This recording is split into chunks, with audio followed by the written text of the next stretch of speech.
Once again, thank you for tuning in to our crypto show. I'm your host, Aaron. With me is our senior full stack developer and local crypto enthusiast, master of coin, John G. And hey guys. Next to him, we have our crypto writer, pretty new to the game of Benzinga, Logan Ross. What's up, everyone? Cool. Good to be here, guys. Great to be here. Glad to be hanging out with you guys and discussing crypto and NFTs and this crazy trend that's going on within the crypto world, you know? Yes, and I don't think it's stopping. I wouldn't call it a trend. I think you think this is here to stay. I think this is here to stay. To be honest, like I think the value of a lot of these NFTs are going to go to near zero, just because I think people are so excited about it. I mean, I have a story to tell you. But we'll get into that. we'll get to that. But yeah, I mean, honestly, like I think it's changing the way that artists and entertainers can interact with and engage with their fans. So I think it's absolute game changer. I don't know why this didn't. I think we're just like grappling with this really. Like if you look at people like Justin Blau, like he's been doing this I think for 6 or 8 months now. I think he said he's been doing it. And you know, it's just now kind of bubbling up in kind of the mainstream media. I mean, if you think about it, actually, I know why people don't know about it until now. It's kind of the general zeitgeist of the media that's been happening. It's like people are paying to so many different things, and you know, now we're slowly shifting into a new, are actually shifting into the next decade, which will be, I think, an amazing decade for crypto and everywhere in general. But yeah, I mean, I don't know. I don't think it's going away. I really don't. Nice. Yeah. What do you think, Logan? Do you think it's going to be around for a while? So I think blockchain technologies are definitely here to stay, and NFTs along with them. I think we'll probably see somewhat of like an NFT bubble within the next year or so. But I mean, after that, a lot of the poor use cases will get flushed out, and in the next like 3 to 5 years, we'll start to, you know, see some real, really powerful use cases develop and become much more mainstream. So in that sense, yeah, they're definitely here to stay. What are we calling this? The Benzinga Crypto Special Edition, How to Make Your Own NFT. I love it. Let's do it, guys. That's pretty simple, right? It's straight to the point. We've been talking about this. We're gonna actually get it done. Yeah, no, when did you hit me up about this? Was it over the weekend? I hit you up over the weekend. We've been chatting about it a little bit during our shows. I think it was about a week ago now. Logan here published his how to make your own NFT. What is an NFT was before that. We got the URL tutorial. Nice. Landing page, Benzinga.com. What is it? Benzinga.com/money/how to make your own NFT. So today's the day. We're going to actually do it. It's going to be fun. This is what you guys have been waiting for. We're finally going to get into it and, you know, just do it. You know? All cool. Right, let's go then.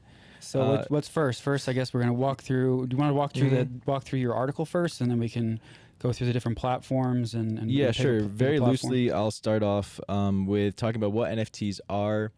Just to fill in anyone who isn't there yet. So an NFT is a non-fungible token. Fungible just means it's replaceable. So one barrel of oil is just as good as the next, but a one-of-one rookie baseball card is not as equally valuable as like any other baseball card. So that's non-fungible, and a non-fungible token is just like a representation or a digital representation of a collectible that's put on the blockchain because of the benefits that the blockchain affords. Okay. And just a quick question from me, because I'm pretty new to the space. So NFTs, I've been hearing about it literally nonstop the last 2 weeks. Where did this, craze, or where did this come from? Sure. So the first application of NFTs was called Colored Coins, and it was actually a project that the creator of Ethereum, Vitalik, helped with. And it was based on Bitcoin. And then eventually when Vitalik released Ethereum and it had smart contracts which made tokenization really easy, he, like, all the NFTs switched over to Ethereum as well, and most of them are Ethereum based these days. So the biggest application or the first big one that you've probably heard of was CryptoKitties, which came around in 2017, 2018. And they were basically just these digital cats with these like rare features. that people Who doesn't like paid, cats? Exactly. People were willing to pay a crazy amount of money for them. So clearly people wanted them. If you got the money, I mean, do whatever you want with it. Yeah, it was an exciting time. I remember that the time it was like, what is going on? Everyone's like, you know, smart contracts. What is this? Yeah, I'm buying a JPEG online for a couple grand. What's going on? Yeah, crazy stuff. But obviously, it's more than just a JPEG. It is more than just a JPEG, and you can buy a copy of the Mona Lisa on Amazon for $20, and that's obviously not the actual Mona Lisa, right? So you can download the JPEG, you can download the GIF, but what has the value is because it's on the blockchain that's what gives it value, because you can track digital ownership and verify authenticity by its unique blockchain ID, so that's what gives it value, and that's what makes it identifiable and desirable. Interesting. Mm-hmm. One of the things I wonder with the crypto kitties, how were those minted? Were those like minted with parameters to like define it? Were like they're like because there were different like colors and stuff, right? Were they actually like JPEGs, or was it just like attributes of a cat? Do you know? I'm not sure. I think that they have like a sort of like a template for each different attribute, and then like an algorithm combines like randomly generates each cat based on the rarities of each attribute. Okay. Sort of like how the CryptoPunks were created this year. So I have a quick question, probably super random, but what was the first like NFT? Do you know? No, I don't. I think colored coins. Colored coins? Like, colored coins. You know what the digital image was or anything? That's a good question. Well, that's the thing too that I'm wondering about these NFTs. Like, I mean, they're slowly transforming right to like different types of digital assets. Like the image is just like one way of making an NFT, but it's really just the ones and zeros that make up a unique digital like file, right? So I guess I didn't even actually know of colored coins, but I guess it could simply just be almost colors, right? Yeah, it doesn't have to be. I own the color red. Yes. So, exactly. You can make a token for the color red. It doesn't have to be an image. It doesn't have to be a video. It could be a song. It could be a color. It could be anything. What makes it an NFT is just the fact that it's on a blockchain. Okay. That's simple enough. That's super interesting as well.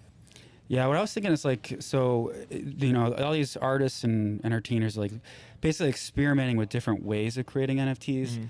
And I've been like kind of slowly learning this over the last week on exactly what they're doing. I mean, originally when I heard of NFTs, I thought they were like, you know, this one of one thing, and they are in many regards. But the way that some of them are creating them is they're creating like multiple editions of the one of one. So you can buy like a limited number of editions for that launch or that drop of an NFT. So it's kind of you know, it's interesting. That's how interesting. It's playing out. It's kind of like you missed the main drop, but here's something to kind of supplement your desire. You know. Yeah, I think so. It's honestly interesting because I think a lot of how I understand this is going so far is like all these artists are coming in, they're experimenting with how they want to use these NFTs and how they can use them with their audience. You know, printing the one of one, it limits you to one person that can get that, and so somebody might pay $11 million or $69 million for that one of one NFT. But then you're limiting the way you can engage with your fans. So all of a sudden, if you start making it so you can mint, 100 versions of them, and maybe they're not as valuable because there's 100 of them. Sure. But you allow 100 people to engage with you in a new way as an artist. So it's very interesting, and I think the value of these, like they're probably way overvalued, a lot of them, just because everyone's so excited about it, and there's a lot of people with a lot of money, a lot of money, a lot of time.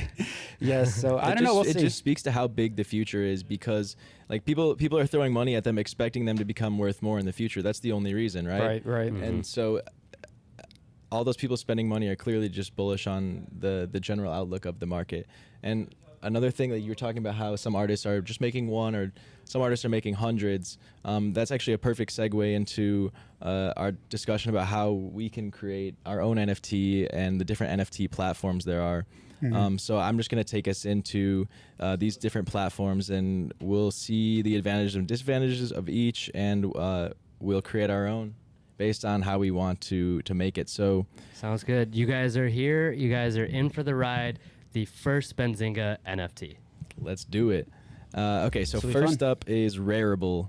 Rarible is good for creating like a smaller amount of NFTs. If you want to create a large amount, then this other platform, OpenSea, has something called collectibles. And We'll collectible, drop those URLs on screen. yeah, for sure. So what makes OpenSea and their collections important is that by with a one-time authorization, you can mint as many NFTs as you want.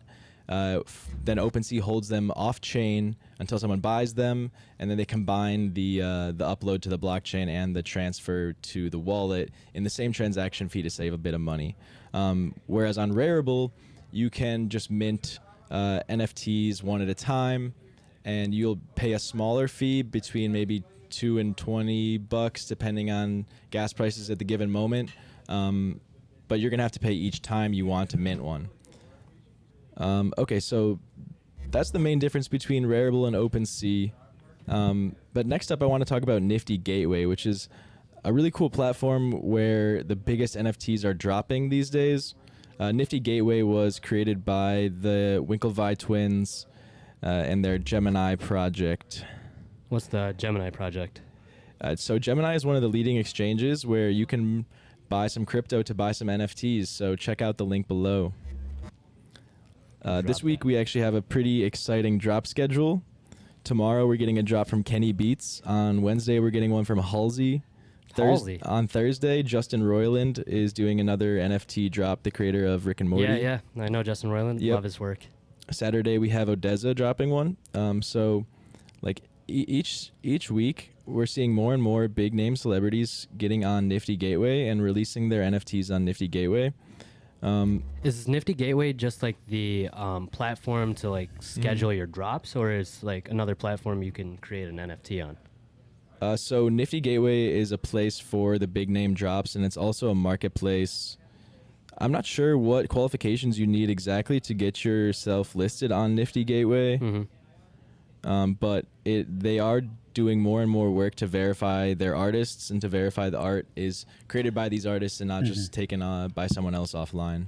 Yeah, I think that's honestly a really big thing that I've realized over the last week, really, is that there's definitely people out there trying to scam you. So I would be very careful about what NFTs you're looking to buy. I mean, don't just go buying an NFT because it says a certain price and you think you're going to sell it for more.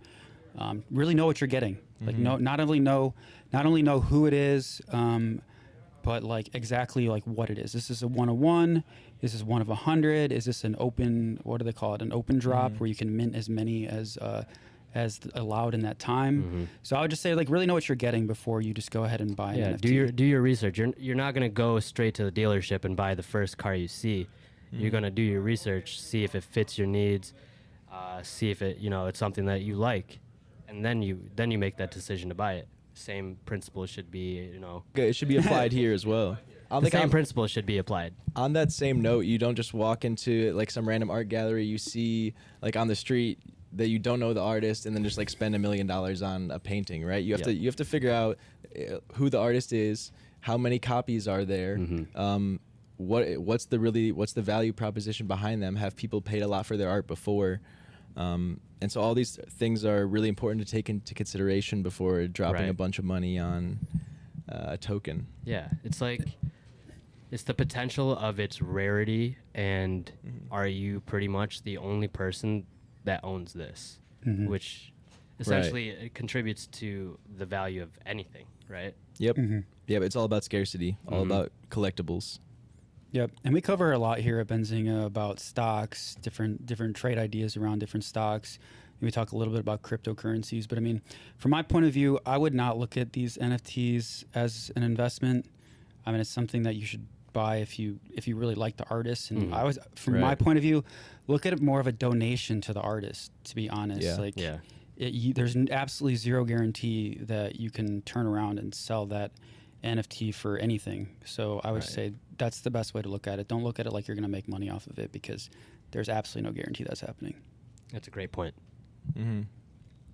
But if you are an artist, then creating NFTs is something super cool that you can do to distinguish yourself and throw a twist into your project. Yeah, add something that expand your portfolio. Yeah, exactly. That's cool. So yeah, let's continue on to the Benzinga NFT. Let's keep getting into it. John, how many tokens are we going to make today? Are we going to make one NFT, or are we going to make one for everyone at the company? Well, so that's what I was thinking. We create a one of one for the original Benzinga core values poster creator. So earlier last year, we had a competition where basically we were creating this digital poster that represents our core values. So at Benzinga, we have 5 core values. We do what we say. Do what you say what you do, own your responsibilities, run to the finish line. So that's what we do what we say represents. And also, it's the what, not the who, is our second core value, which is give and receive constructive feedback, be transparent, focus on the problem, or not understand the problem, focus on the solution. So that's what we mean by it's the what, not the who. We find a better way. So attention to detail. Now will save time later. Create leverage by working as one ecosystem and raise your level of awareness. So that's us, working at Benzinga to find a better way. Our next core value is urgency is the ante to play. So every second counts. Execute quickly, make better mistakes tomorrow. Gotta be fast. Indecision leads to inaction. And our last core value is we create raving fans. So go above and beyond with every person, every time. Be memorable, love your customer, and love your colleague. So these core values are important to us here at Benzinga. It's we work together to build, here at Benzinga with these values in mind. So we've given we created this poster, we all voted on this last year as the winning Benzinga core value poster. Figured it's a good opportunity to create the first Benzinga NFT and create that one of one that we can give to the original creator, who actually we have to figure out who it is because it was submitted anonymously. So we'll have to figure that out. But yeah, let's start with that. I was wondering who did make that. It was so cool. It was done really well. Yeah, it was very impressive. And I don't think, do you have it up? We may as well, we got to share this. We got to share this. We should have it. Yeah, I can pull it up right here. Boom. Look at that. There it is. A bull. It is a bull. It's a bull market, guys. Yeah, if you guys squint your eyes, you'll see the bull. Oh, I see it. All right, so considering we're creating one, right? Yes. Yep. So if we're going to create one, we're going to do it on Rarible because we only have to pay a smaller fee. Okay, so Rarible.com. We'll click on this create button, and we're going to do a single collectible. Is there an account that they have to set up? You do not have to create an account. You actually will use a wallet instead, and I'll get to that in a second. Okay. I believe I already have mine connected, so let me disconnect it. And we will go from here. Okay, so they make it super easy on Rarible. Click this big blue create button, and then you choose whether you want a single one or multiple. We're going for single today, and we're uploading our dope core values poster of the bull. We don't want to put this on sale because we want to give it to whoever made this. And let's see, content will be unlocked after a successful transaction. So it looks like you are able to hide some sort of art or content behind this paywall that only the purchaser of the token will be able to discover what it is, which is a cool feature. Okay, so nice little Easter egg. Right? Yeah. Okay, so we can choose a collection. We're just going to go with the default here, and then we'll give it a name. Core Values NFT. I love it. Simple, straight to the point. I mean, that's what we're about. We're straight to the point. There it is, the Benzinga Core Values NFT. What if we throw a one of one on it? All right, description. Let's see. This is where I falter. How many character limit do we have? Actually, it's optional. So we don't need to do anything right now if we don't want to. I think we're probably good. We'll just say cool poster. Okay, so yes, very, very cool. So cool thing about NFTs is that you can set a royalty rate that the owner or the artist gets to collect each time it's resold. So this is obviously something that you can't do with traditional art, or even with like sneakers or something like that. but this is a big benefit to the artists. So I had a question on this. So do you know if this is through the platforms or if this is through an actual like contract in how they smart contract and how they actually sell it? Yeah, if I had to guess, it would be something added to the smart contract with the artist's wallet. Like whatever wallet it was created with will be the one that gets funded with this royalty for each resale. Yeah, that'd be very interesting to know. So one of the key features of NFTs are properties, which we have the ability to create here. I don't know if we're going to do that today, but I think the CryptoPunks are a much better way to explain what properties are. So let me pull this up real quick. Okay, so you can see there are 10,000 CryptoPunks, but there are a bunch of really rare... Are CryptoPunks NFTs themselves? Yes, CryptoPunks are NFTs. They're the second hottest, second biggest sale NFT right now, only behind NBA Top Shot. Okay, so we'll go to the punk types and attributes. So there are 9 aliens, 24 apes, 88 zombies, 3,840 females, and the rest are male.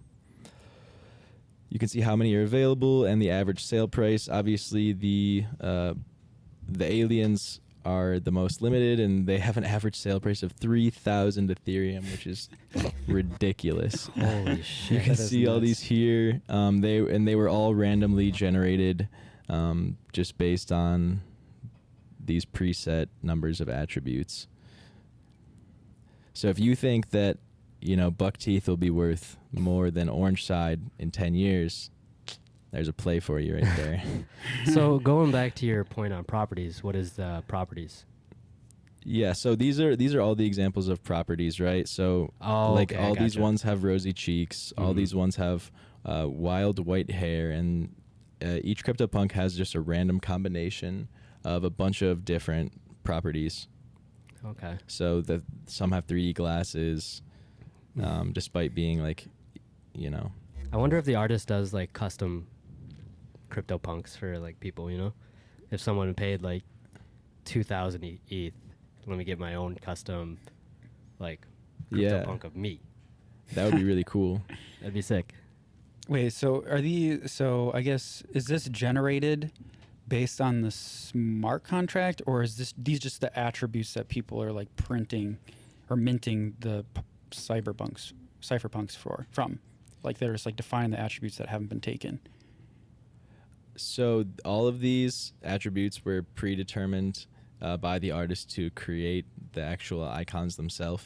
But then when you're tokenizing them, this is where you get to set the properties in here. Oh, okay. Gotcha. So you can make your own cypherpunk and then just pick name the attributes and then pick the values, as long as it's not already taken. No, they're all already pre-made. Okay, that's okay. Mm-hmm. So you can filter them by properties like on the marketplace. If okay, you wanted so to. there will be no more cypherpunks that'll ever be made. Correct. Yeah. Okay. They're CryptoPunks. No more CryptoPunks. Yeah. It's based off of the cypherpunk name. Right. Yeah, that's why I got switched. No worries. Okay, so yeah, we don't have any properties for this one. So I think we're done. So I'm going to connect my MetaMask right now. We've saved your progress. You may want to...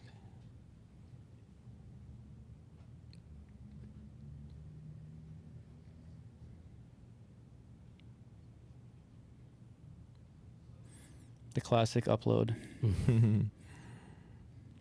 All right, so it wants 76 Ethereum to create this NFT. Wow. 76. I ain't got Not that kind of 76 dough. Ethereum, but $76 worth of Ethereum. Yes. Oh, That's a lot of money. you guys gonna have to define that more clear next time. All right. Well, luckily I have a Coinbase account with some more Ethereum. Trying to send me some funds? I'll send you some ETH here. We'll make this account. All right. whole. So if you don't have a MetaMask, you're gonna want to create one. It's really easy. And for those that don't know what a MetaMask is, yeah, MetaMask is a hot wallet, which is like just a wallet designed for quick purchases, everyday purchases, and MetaMask is like one of the first and one of the most trusted ones. All these NFT platforms will allow you to use MetaMask, so that's the general recommendation that I give. It's really easy to add to your Chrome browser or whatever browser you use, and just create your own wallets. You want to send me your address? I do. I mean, I can send you my address too. Well, he's giving it out. You might as well. Shoot. Yeah. Why is it this much? Like, I'm gonna look at OpenSea if we're gonna be spending this much. Yeah, let's compare the price points. All right, so let's go for the OpenSea approach. Let's see how much it costs to create a collection right now. So we're just gonna upload this, and this is going to be our core values. 1 of 1 collection. Let's create it. All right, we're gonna add items. Add a new item, and now it's gonna request an Ethereum transaction. It looks like this is okay. So that was the old transaction request. Right now, OpenSea is asking for me to sign this. So as opposed to creating an account, you can just sign it with your MetaMask wallet, and that's just as good. All right, now that we've signed it, we can create a new item. We'll toss this poster in here.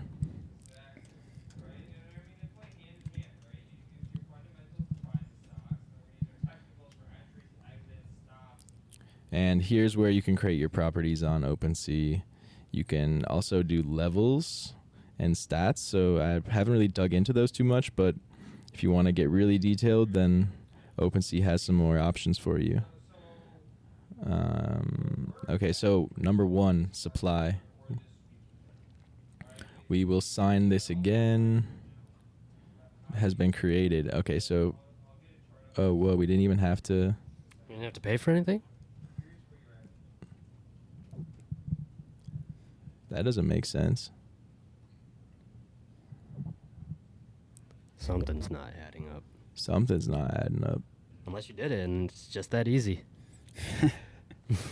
Thanks for tuning in, guys. That's the show. That's the show. We'll It's see a you next wrap. time. I could try to list it for 1 ETH. Maybe you have to list it. Yeah. Post your listing. Yeah, that's Okay, so here we go. Last week, they had you pay this one-time fee before you were able to create your NFTs, but I guess they changed it now so that... It's after? Yeah, it's after. Okay. So it's about a $30 difference. It is about a $30 difference, except this one this is to create a collection and authorize OpenSea to sell from your account. So you pay this once, and then you can upload as many NFTs, like make as many NFTs as you want within that collection. Within that collection, correct? Yeah. Nice. Okay, so that you're getting better value then. You are getting better value. If you want to make more than just a handful, then this is the way to go. So if I was just like an artist on my own trying to create a bunch of NFTs, this is the route I want to go. For sure. Versus like us being an organization and we're just trying to put out one NFT for the time being, see how it performs and that kind of thing. Mm-hmm. Cool. So we might as well just buy both then, huh? Yeah, so it's 76 on here or 100 to create the collection. But your payment has not come through yet. I was going to wait to see him before I send you extra money. Yeah. All right. To that address. Logan's fund is looking a little low, so everybody in the chat, once we drop this address, feel free to puff up my bag. Yeah. We got some network fees here. So how much do you need? How much did you send? How do you know what you need? Oh, I thought you already sent some. No. A couple minutes ago.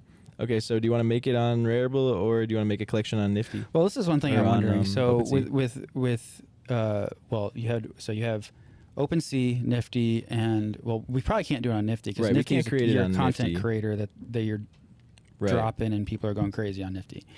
So with OpenSea, so you're giving them money you're giving them Ether ahead of time to be able to create a collection. Yep. And so how does this work? If you're sending them this Ether and you can mint more, like how does that work? Because wouldn't you still want to create you want to mint an NFT every time that you're signing from your address, but like you actually have to run it on the network to actually and pay the gas fees. Like when you're doing it through Rarible, like you're actually running it through MetaMask and minting the NFT once. Yep. So I guess I'm a little confused on how that works with OpenSea.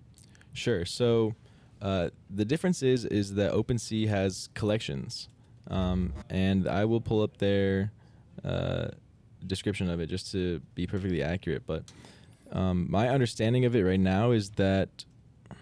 Oh, cool. He is not a robot. So the difference is that on OpenSea you can what you're paying for is not minting any NFTs. You're paying to give them access to like sell things from your account. Mm-hmm. So it's setting up your wallet as like as a seller. Okay. Whereas on Rarible, they're asking for a gas fee to actually put this NFT on the blockchain. Mm-hmm. And OpenSea, it's not actually putting the token on the blockchain until someone buys it out of your collection. Okay, that makes a lot So of sense. they hold it on there with their centralized platform, and then they put it on chain when someone purchases it. Okay, that makes a lot of sense. So the purchaser will be the one who has to pay the gas fee to put it on the chain. Okay, so that makes a lot of sense. So then I guess with a platform like OpenSea, you won't even be able to actually take your NFT and put it on your own wallet. Yeah, that would be correct. Okay, so let's actually make an NFT then. So Let's do it. So if we actually want to make an NFT, we need to, because we're not actually making it there. We're just, I mean, I get it. You're saving money by doing it this way, and I'm sure that would work for a lot of different content creators. That Right, but if we don't want wanna- it for ourselves, exactly. then we should do it on Rarible. Yes, let's do it. All right.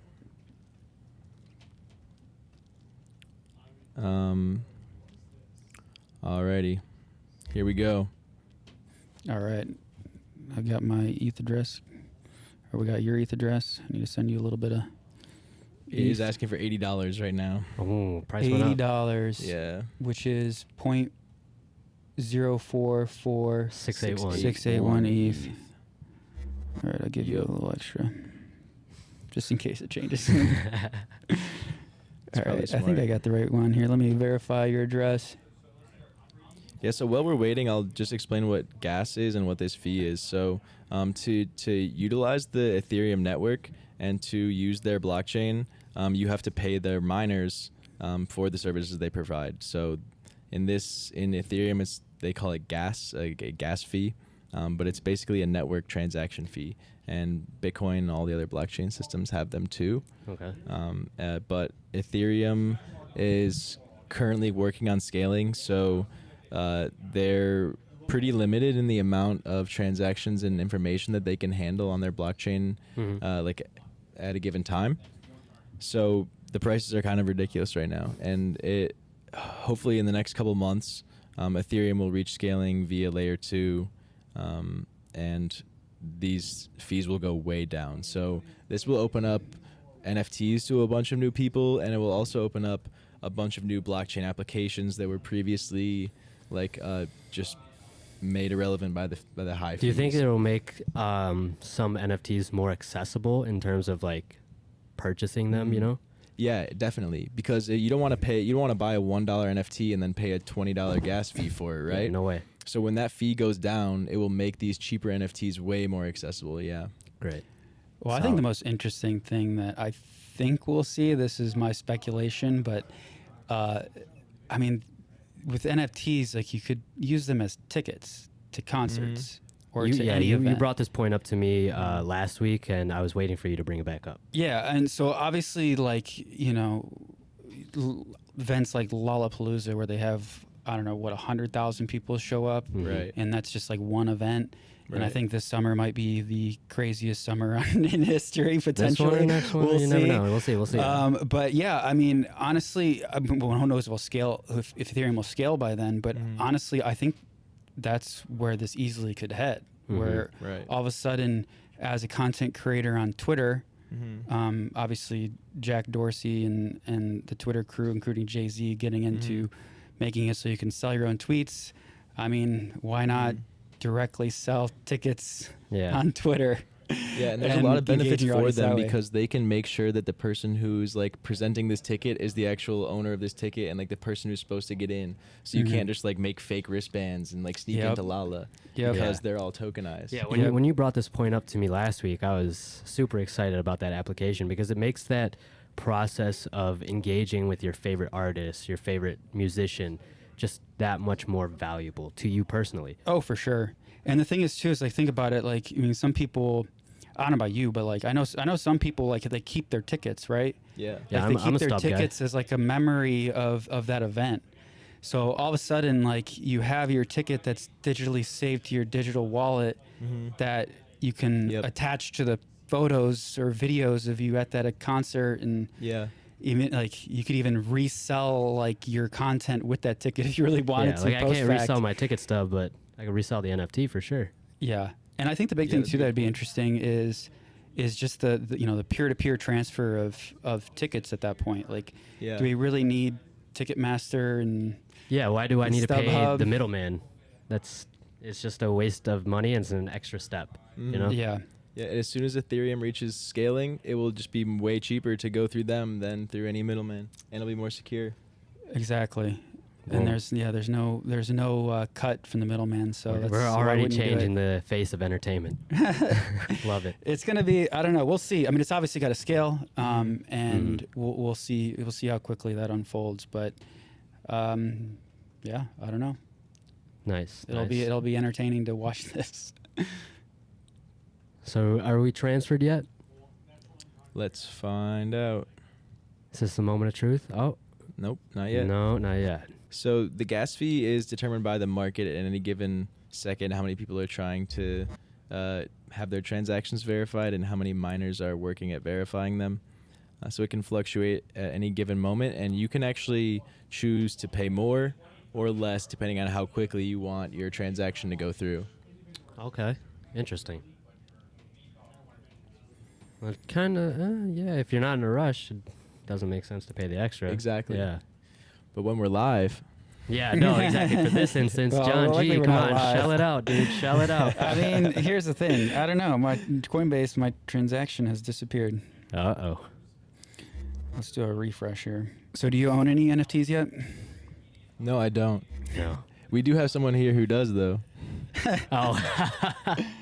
Yeah. Yo, Ryan, you want to come tell us about your NFT? Yeah, if you want to hop over here, we got you. All right, we'll trade spots here. You can pump your NFT. All right, who do we have here? Ryan who? McNamara. Ryan McNamara. He's going to talk about his NFT. Go for it. So I got this NFT by John Norlander. It's called Infinite Sculptures. You got to put the mic up to your mouth. Okay, so I got this NFT called Infinite Sculptures 2 by John Norlander. Okay. And it looks like this. I don't know, should I come up there? You're good. Okay. But yeah, it's basically just a GIF. It was from a collectible on Nifty Gateway. So what made you buy that one versus the other ones? It was cheap. Okay. It's a good reason. And you like the art, right? Yeah. So what goes into picking an NFT? Well, I looked at the artist. He's had other NFTs in the past, so people are buying his NFTs, and they went up in value from his last collection. So I thought it might be a good investment for the long term, so long as he keeps producing NFTs. Right. So because he's one of the first people that's like getting into this space and making these big collections and has like obviously a lot of artistic talent as well. That's what made you think it was a good purchase. Essentially, yeah. Okay, cool. And you Cool. purchased on what platform? On Nifty. So was this one of the sponsored drops on Nifty Gateway? Yeah, so I didn't actually end up getting it from the primary marketplace. It was an open edition, so it lasted, I think, 5 minutes where anyone could go in and buy. I think they printed like 350 editions of it, so 350 people bought it on the release. And then I bought it on the secondary marketplace a couple days later. I paid like $100 to $200 premium on it, and since then it's gone down a bit, but it's holding its value fairly well, and I'm looking to keep it for the long term. So hopefully if there's a niche market for John Norlander's work in the future with NFTs, it'll go up in value. Cool. Very cool. Thanks for coming on the show today, Ryan. Yeah, of course. Still waiting on this transaction to go through. So I actually have an NFT as well. Oh, you have an Oh, NFT. okay. Yes, Breaking news. I'm not. It was not actually. It was a very unpleasant experience, to be honest. It was a little unfortunate for my first NFT purchase. What happened? I see myself potentially buying some more. I'm actually going to hold this NFT, but this is part of the reason why I gave the warning earlier on in the show, where I was saying, don't necessarily just buy an NFT because you think you're gonna make money, although that's not necessarily why I bought it. I actually bought the NFT because I wanted to be a part of a group making a group purchase on an NFT that we thought would be fun. I mean, honestly, like last week, all the hype about NFTs, we were talking about it, at Benzinga a lot, just, it's cool stuff, like talking about what we're doing. Obviously, we're here creating our NFT. So 6:30 on Friday, I get hit up by one of our coworkers, Andrew Labos. Yes. And Shout out to him. he's, we're going to hang out for the night. We like to hang out as friends. Aaron and I are good friends. We hang out a decent amount. It's what we do here. And so then he hit me up, said, oh, there's this drop coming out for Justin Blau. He's got this drop coming out at 7 p.m. It's like, cool, I want to be a part of this. Oh, it's a limited edition. You got to get it. We got to hurry and get this. It's right at 7. And I got hit up by our other friend. We were going to do this as a group, 5 of us, throwing down just to try to get into this drop. And so basically, it's coming around. Like I've never even really looked at Nifty Gateway, the platform, before then.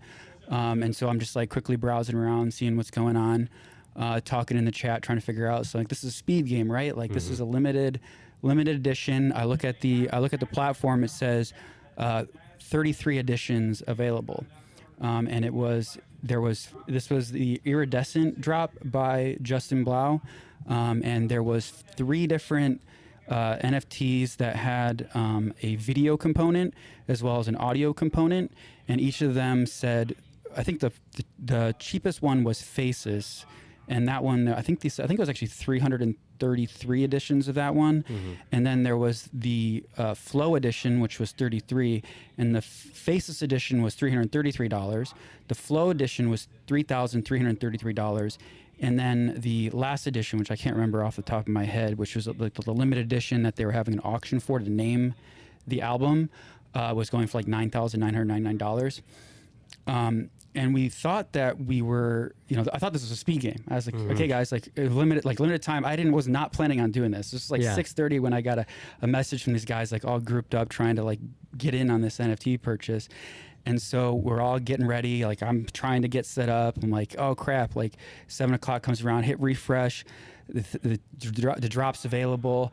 I go through the purchase. I'm like, oh crap! I don't have my account set up. I thought I had my account set up. I'm fumbling through this. I put in my credit card information. I actually already loaded my my MetaMask account with the money to make this purchase, and we were debating what purchase we wanted to get, whether it be the Faces version, which is $333, or the Flow version, which is $3,333, and we're like, fuck it, like we're going for Flow, like we're gonna split this 5 ways, like if we get it, we get it, if we don't, we don't. And so I go and I click purchase. Oh crap! Here comes sign up or enter your payment information. I quickly enter my payment information, hit buy. I get it. I look at my phone. I hit. We all got it. And I was like, this doesn't seem right.